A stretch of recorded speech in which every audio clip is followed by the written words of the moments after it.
Saya pertama-tama masuk ke desa tempat pelayanan kami di Desa Lengkonglor, Kecamatan Uluyu, Kabupaten Nganjuk.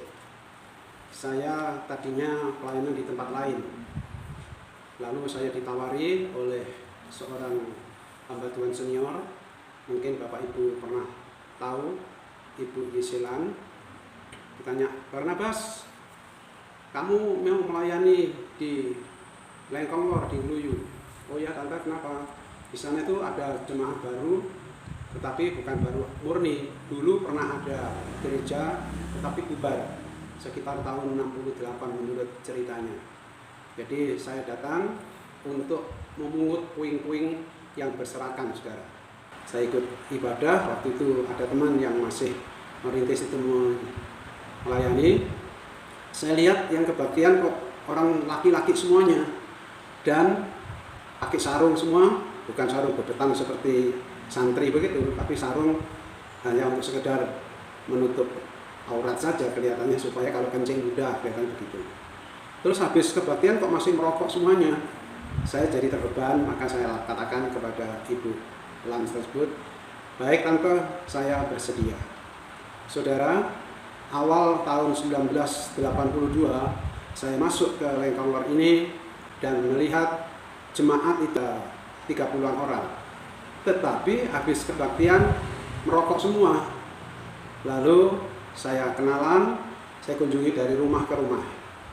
Aneh, ini orang Kristen tapi kok masih simpan jimat-jimat, simpan opok-opok, dan kepercayaan-kepercayaan pada penyembahan yang lain.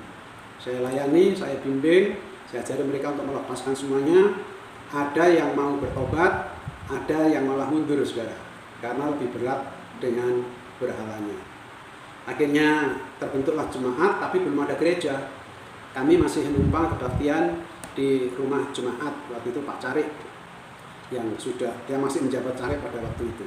Saudara, saya layani dari hari ke hari, tapi karena rumah saya masih di Krian, saya berasal dari daerah Kabupaten Sidoarjo yang tidak mengenal hutan, tetapi saya di sini ditaruh di desa yang di tengah hutan.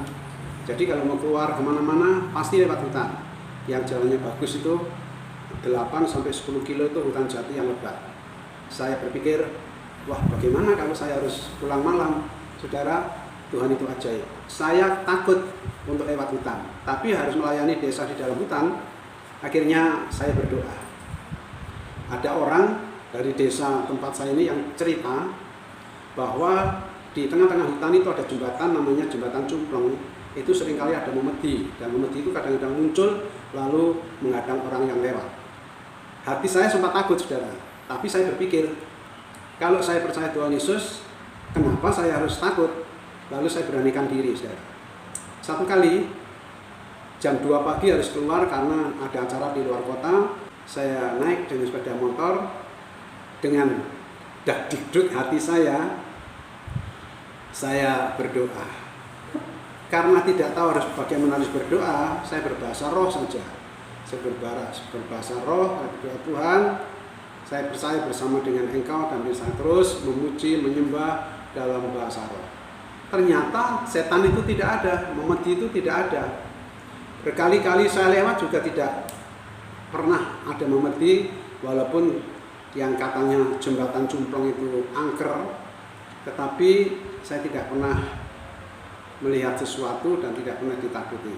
Lama-lama saya kalau lewat situ dan daerah-daerah lain yang dikenal angker, malah saya pelankan sepeda motor saya, dan saya malah ingin lihat, saudara. Roh Kudus memberikan keberanian yang indah, sehingga karena saya tidak pernah ketemu, saya jadi punya pikiran begini. Kalau orang tidak percaya Tuhan Yesus, takut sama memedi atau setan. Tetapi kalau kita bersama dengan Tuhan Yesus, justru memedinya yang takut dengan kita.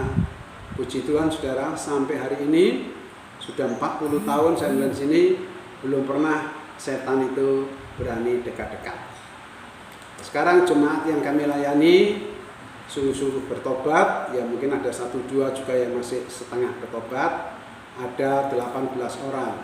Tetapi saya tidak puas hanya dengan 18 orang ini. Maka pada hari-hari tertentu Seringkali saya jadwal juga untuk mengunjungi dari rumah ke rumah, melayani mereka yang di luar Tuhan Yesus. Rata-rata orang-orang tua itu mau percaya Tuhan Yesus, tapi tidak boleh sama anaknya berbakti ke gereja. Bagaimana caranya? Ya sudah, saya bimbing aja, saya layani mereka. Kadang-kadang kalau mereka mati di upacara secara agama lain, ya saya yang layak, tapi jiwanya sudah terima Tuhan Yesus. Saudara, pelayanan di tempat kami ini sungguh indah dan unik.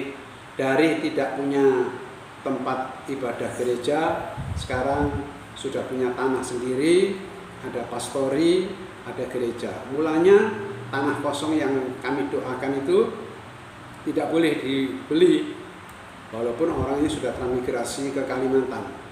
Satu kali saya ketemu, "Mbah, apa pekarangannya dijual, Mbah?"